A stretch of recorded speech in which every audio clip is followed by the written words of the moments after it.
ಆಕಾಶವಾಣಿ ಪ್ರದೇಶ ಸಮಾಚಾರ ಓದುತ್ತಿರುವವರು ಶಿಲ್ಪಾ ಹೆಚ್ಎಂ. ಮುಖ್ಯಾಂಶಗಳು. ವಿಧಾನ ಪರಿಷತ್ ಚುನಾವಣೆ ಮಧ್ಯಾಹ್ನದ ವೇಳೆಗೆ 95.50% ಮತದಾನ. ನಾಳೆ ಪ್ರಧಾನಿಯವರಿಂದ ವಿಕಸಿತ ಭಾರತ ರೋಜ್ಗಾರ್ ಯೋಜನೆಯಡಿ ಫಲಾನುಭವಿಗಳಿಗೆ ಪ್ರೋತ್ಸಾಹಧನ ವಿತರಣೆ. ಬೆಂಗಳೂರಿನಲ್ಲಿ ಹಸಿ ಒಣ ತ್ಯಾಜ್ಯಗಳನ್ನು ಮೂಲದಲ್ಲೇ ಬೇರ್ಪಡಿಸಿ ನೀಡುವಂತೆ ಸಚಿವ ಕೃಷ್ಣ ಬೈರೇಗೌಡ ಸೂಚನೆ. ಪ್ಲಾಸ್ಟಿಕ್ ಪಾರ್ಕ್ ನಿರ್ಮಾಣದಿಂದ ಕರಾವಳಿಯ ಆರ್ಥಿಕತೆ ಅಭಿವೃದ್ಧಿ, ಸಂಸದ ಕ್ಯಾಪ್ಟನ್ ಬ್ರಿಜೇಶ್ ಚೌಟ ಅಭಿಮತ. ವಿಧಾನಸಭೆಯಿಂದ ವಿಧಾನ ಪರಿಷತ್ತಿನ 7 ಸ್ಥಾನಗಳಿಗೆ ಮತದಾನ ನಡೆಯುತ್ತಿದೆ. ಒಟ್ಟು 8 ಅಭ್ಯರ್ಥಿಗಳು ಕಣದಲ್ಲಿದ್ದಾರೆ. ಮುಖ್ಯಮಂತ್ರಿ ಡಿಕೆ ಶಿವಕುಮಾರ್, ಮಾಜಿ ಮುಖ್ಯಮಂತ್ರಿ ಸಿದ್ದರಾಮಯ್ಯ, ಪ್ರತಿಪಕ್ಷ ನಾಯಕ ಆರ್ ಅಶೋಕ ಸೇರಿದಂತೆ ಬಹುತೇಕ ಶಾಸಕರು ಈವರೆಗೆ ಮತ ಚಲಾಯಿಸಿದ್ದಾರೆ. ಮಧ್ಯಾಹ್ನ 1 ಗಂಟೆಯ ವೇಳೆಗೆ 95.50% ಮತದಾನ ನಡೆದಿದ್ದು 212 ಮತಗಳ ಚಲಾವಣೆಯಾಗಿದೆ. ಮತದಾನ ಪ್ರಾರಂಭವಾಗುವ ಮೊದಲು ಪ್ರತಿಪಕ್ಷ ನಾಯಕ ಆರ್ ಅಶೋಕ ಅವರ ಕಚೇರಿಯಲ್ಲಿ ನಡೆದ ಉಪಹಾರ ಸಭೆಯಲ್ಲಿ ಬಿಜೆಪಿ ತನ್ನ ಶಾಸಕರಿಗೆ ವಿಪ್ ಜಾರಿ ಮಾಡಿದೆ. ಕಾಂಗ್ರೆಸ್ 120 ಶಾಸಕರಿಗೆ 5ನೇ ಅಭ್ಯರ್ಥಿ ವಿನಯ್ ಕಾರ್ತಿಕ್ಗೆ ತಮ್ಮ 2ನೇ ಪ್ರಾಶಸ್ತ್ಯದ ಮತ ನೀಡುವಂತೆ ಸೂಚಿಸಿದೆ. ಈ ನಡುವೆ ಜೆಡಿಎಸ್ನ ಕೆಲವು ಶಾಸಕರು ಅಡ್ಡ ಮತದಾನದ ಮೂಲಕ ವಿನಯ್ ಕಾರ್ತಿಕ್ಗೆ ಬೆಂಬಲ ನೀಡುವ ಸಾಧ್ಯತೆ ಇದೆ ಎಂದು ಐಎಎನ್ಎಸ್ ಸುದ್ದಿ ಸಂಸ್ಥೆ ವರದಿ ಮಾಡಿದೆ. 7 ಸ್ಥಾನಗಳಿಗೆ 8 ಅಭ್ಯರ್ಥಿಗಳು ಕಣದಲ್ಲಿದ್ದು, 4 ಕಾಂಗ್ರೆಸ್ ಅಭ್ಯರ್ಥಿಗಳು ಮತ್ತು 2 ಬಿಜೆಪಿ ಅಭ್ಯರ್ಥಿಗಳು ನಿರಾಯಾಸವಾಗಿ ಗೆಲ್ಲುವ ನಿರೀಕ್ಷೆಯಿದೆ. 7ನೇ ಸ್ಥಾನಕ್ಕೆ ತೀವ್ರ ಪೈಪೋಟಿ ಏರ್ಪಟ್ಟಿದೆ. ಕಾಂಗ್ರೆಸ್ನ 5ನೇ ಅಭ್ಯರ್ಥಿ ವಿನಯ್ ಕಾರ್ತಿಕ್ ಮತ್ತು ಜೆಡಿಎಸ್ ಬಿಜೆಪಿ ಮೈತ್ರಿಕೂಟ ಬೆಂಬಲಿತ ಕೆ ಗೋವಿಂದರಾಜು ನಡುವೆ ತೀವ್ರ ಸ್ಪರ್ಧೆ ಏರ್ಪಟ್ಟಿದೆ.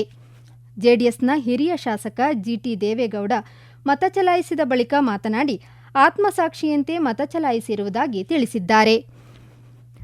ಪ್ರಧಾನಿ ನರೇಂದ್ರ ಮೋದಿಯವರು ನವದೆಹಲಿಯಲ್ಲಿ ನಾಳೆ ನಡೆಯಲಿರುವ ಕಾರ್ಯಕ್ರಮದಲ್ಲಿ ಪ್ರಧಾನಮಂತ್ರಿ ವಿಕಸಿತ ಭಾರತ ರೋಜ್ಗಾರ್ ಯೋಜನೆಯಡಿ ಫಲಾನುಭವಿಗಳಿಗೆ 2,000 ಕೋಟಿ ರೂಪಾಯಿ ಪ್ರೋತ್ಸಾಹಧನ ವಿತರಿಸಲಿದ್ದಾರೆ.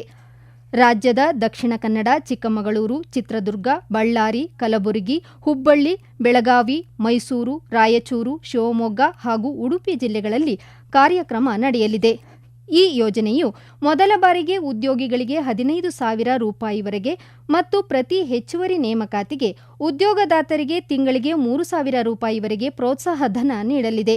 ಇದು ಔಪಚಾರಿಕ ಉದ್ಯೋಗವನ್ನು ಪ್ರೋತ್ಸಾಹಿಸುವುದರ ಜೊತೆಗೆ ಸಾಮಾಜಿಕ ಭದ್ರತಾ ವ್ಯಾಪ್ತಿಯನ್ನು ವಿಸ್ತರಿಸಲಿದೆ.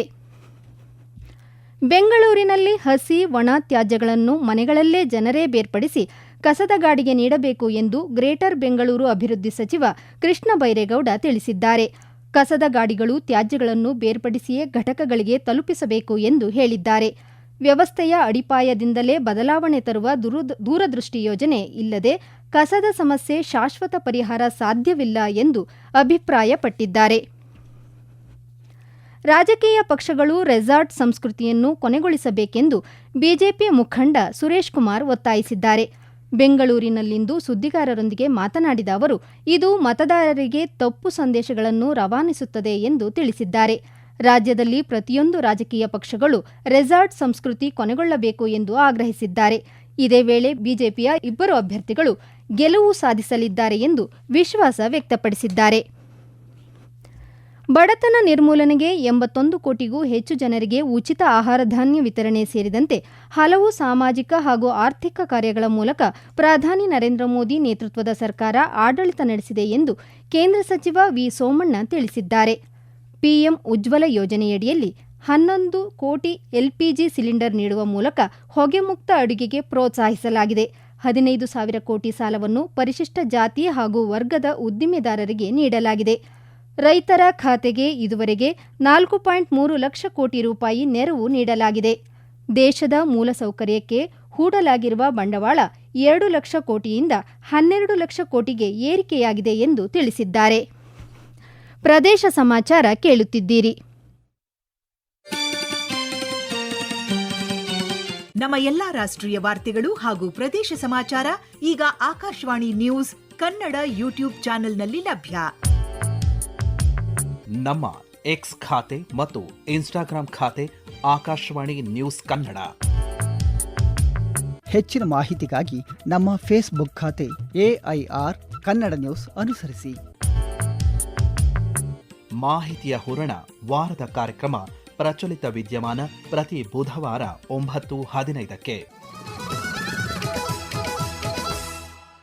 ಪ್ರಧಾನಿ ನರೇಂದ್ರ ಮೋದಿಯವರ ಆಶಯದಂತೆ ಕರಾವಳಿಯ ಆರ್ಥಿಕತೆ ಹಾಗೂ ಕೈಗಾರಿಕಾ ಕ್ಷೇತ್ರವನ್ನು ಜಾಗತಿಕ ಮಟ್ಟಕ್ಕೆ ಕೊಂಡೊಯ್ಯಲು ಮಂಗಳೂರು ಸಮೀಪದ ಗಂಜಿಮಠದಲ್ಲಿ ನಿರ್ಮಾಣವಾಗಲಿರುವ ಪ್ಲಾಸ್ಟಿಕ್ ಪಾರ್ಕ್ ಪ್ರಮುಖ ಪಾತ್ರ ವಹಿಸಲಿದೆ ಎಂದು ದಕ್ಷಿಣ ಕನ್ನಡ ಸಂಸದ ಕ್ಯಾಪ್ಟನ್ ಬ್ರಿಜೇಶ್ ಚೌಟ ತಿಳಿಸಿದ್ದಾರೆ. ಪ್ಲಾಸ್ಟಿಕ್ ಪಾರ್ಕ್ ಯೋಜನಾ ಪ್ರದೇಶಕ್ಕೆ ಭೇಟಿ ನೀಡಿ ಕಾಮಗಾರಿ ಪರಿಶೀಲಿಸಿದ ಬಳಿಕ ಮಾತನಾಡಿದ ಅವರು, 104 ಎಕರೆ ವಿಸ್ತೀರ್ಣದಲ್ಲಿ ತಲೆ ಎತ್ತಲಿರುವ ಈ ಪಾರ್ಕ್ ಅತ್ಯಂತ ಮಹತ್ವಾಕಾಂಕ್ಷಿ ಯೋಜನೆಯಾಗಿದೆ. ಈ ಯೋಜನೆ ಪೂರ್ಣಗೊಂಡಲ್ಲಿ ಸ್ಥಳೀಯ ಯುವಕರಿಗೆ ದೊಡ್ಡ ಮಟ್ಟದ ಉದ್ಯೋಗಾವಕಾಶ ದೊರೆಯಲಿದೆ ಎಂದು ಹೇಳಿದ್ದಾರೆ. ಬಾಕಿ ಉಳಿದಿರುವ ಎಲ್ಲಾ ಕಾಮಗಾರಿಗಳನ್ನು ನಿಗದಿತ ಕಾಲಮಿತಿಯೊಳಗೆ ಪೂರ್ಣಗೊಳಿಸಲು ಅಧಿಕಾರಿಗಳಿಗೆ ಸೂಚನೆ ನೀಡಲಾಗಿದೆ ಎಂದು ಸ್ಪಷ್ಟಪಡಿಸಿದ್ದಾರೆ.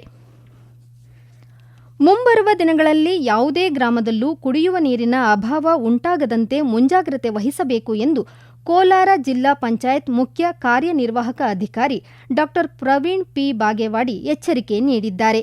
ಜಿಲ್ಲಾ ಮಟ್ಟದ ಪ್ರಗತಿ ಪರಿಶೀಲನಾ ಸಭೆಯ ಅಧ್ಯಕ್ಷತೆ ವಹಿಸಿ ಮಾತನಾಡಿದ ಅವರು, ನಿರ್ಲಕ್ಷ್ಯ ವಹಿಸುವ ಅಧಿಕಾರಿಗಳ ವಿರುದ್ಧ ನಿರ್ದಾಕ್ಷಿಣ್ಯ ಕ್ರಮ ಜರುಗಿಸಲಾಗುವುದು ಎಂದು ತಿಳಿಸಿದ್ದಾರೆ. ಬೇಸಿಗೆ ಹಾಗೂ ಮುಂಗಾರು ವಿಳಂಬದ ಹಿನ್ನೆಲೆಯಲ್ಲಿ ಗ್ರಾಮೀಣ ಭಾಗದಲ್ಲಿ ಜನರಿಗೆ ಕುಡಿಯುವ ನೀರಿನ ತೊಂದರೆಯಾಗಬಾರದು. ಟಾಸ್ಕ್ ಫೋರ್ಸ್ ಅಡಿಯಲ್ಲಿ ಕೊರೆಸಲಾಗಿರುವ 70ಕ್ಕೂ ಹೆಚ್ಚು ಹೊಸ ಬೋರ್ವೆಲ್ಗಳಿಗೆ ಕೇವಲ 3 ದಿನಗಳಲ್ಲಿ ವಿದ್ಯುತ್ ಸಂಪರ್ಕ ಕಲ್ಪಿಸಬೇಕು ಎಂದು ನಿರ್ದೇಶನ ನೀಡಿದ್ದಾರೆ.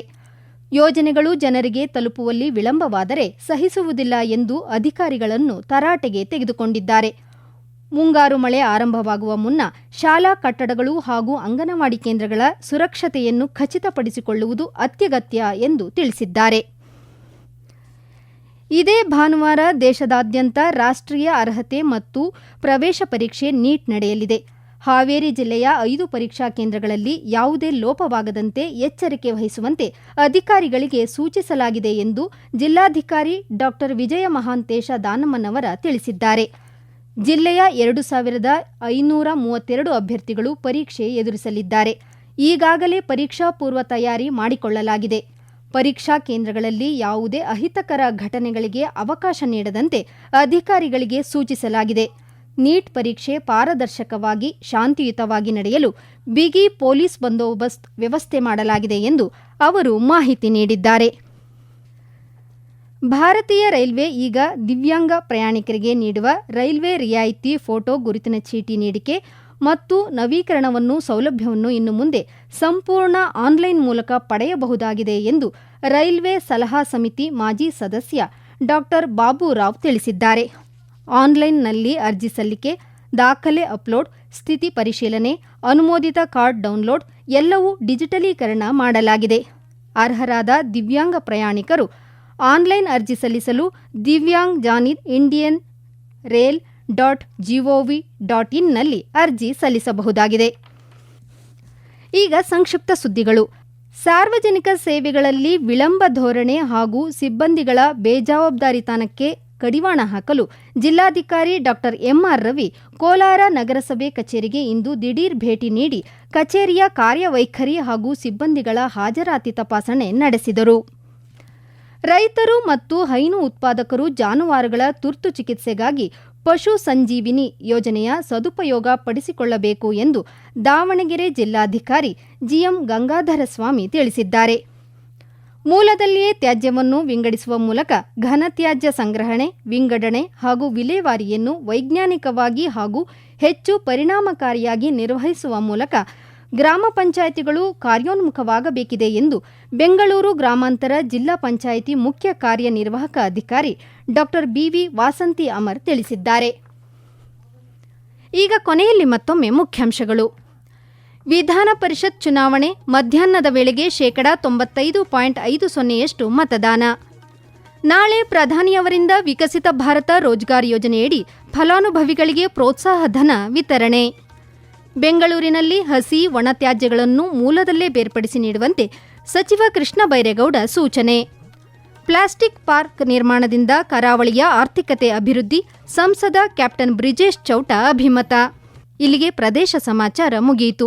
ನಮ್ಮ ಮುಂದಿನ ವಾರ್ತಾ ಪ್ರಸಾರ ಸಂಜೆ 6:40 ನಿಮಿಷಕ್ಕೆ.